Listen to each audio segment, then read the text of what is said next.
અશોકભાઈ કાનજીભાઈ મહેતા, સરદારબાગ પાસે બીજ નિગમની ઓફિસમાં સિક્યુરિટી ગાર્ડ તરીકે ફરજ બજાવું છું.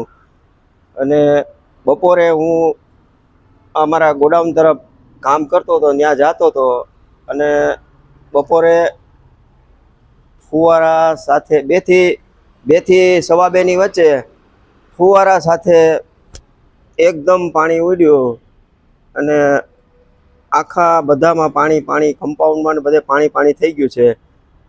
ને ગોઠણ સુધી પાણી ભરાઈ ગયું છે બધે. અને એમાં ક્યાંય હલાય ચલાય એવું કાંઈ છે નહીં વ્યવસ્થા એમ, કેમ કે એટલું પાણી ભરાઈ ગયું છે એમ. ને કોઈ આવી જઈ શકે અને જઈ શકે એવું કોઈ વ્યવસ્થા જ નથી.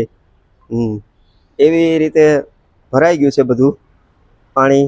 અને ફુવારા પણ બહુ ઉડતા હતા અતિશય એમ.